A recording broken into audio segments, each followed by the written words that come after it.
اعوذ بالله من الشیطان الرجیم بسم الله الرحمن الرحیم.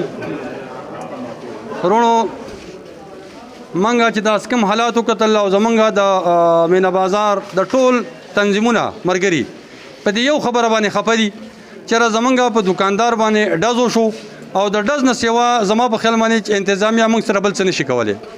لاولې په کرونا عمل کړو د کرونا خو قابو نه کړو زما په خیال باندې هغه خو ان شاء الله چې قابو شو. اوس د ډزو مسله ده نو د ډزو موږ باندې شروع وشو. نو زه دا یو خبره کوم چې زه د دې خلاف بالکل زمونږ مرګري او منګه سبا 10 بجې که خیری د ټول بازار په حیثیت باندې د ټول تحصیل موږ کوشش کوو چې د غونډ تحصیل په سطح کو یک ټول تنظیمونه راغواړو. موږ به ان شاء الله دا روډ به زمونږه د سار نواله د ماسپخین موږ به روډ کو یا خو هغه دا که مثال په تور د دې یو خبرې موږ ته وضاحت وشي چې د باندې دا ډز ولې وشو.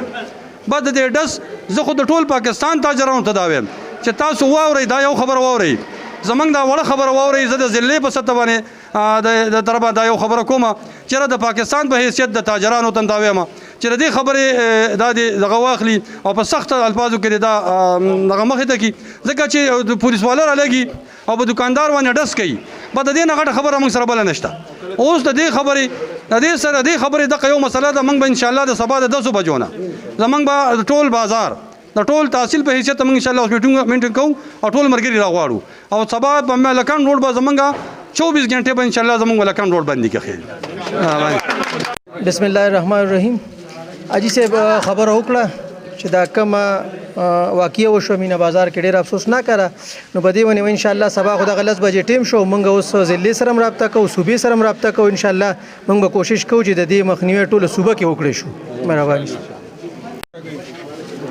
بسم الله الرحمن الرحیم.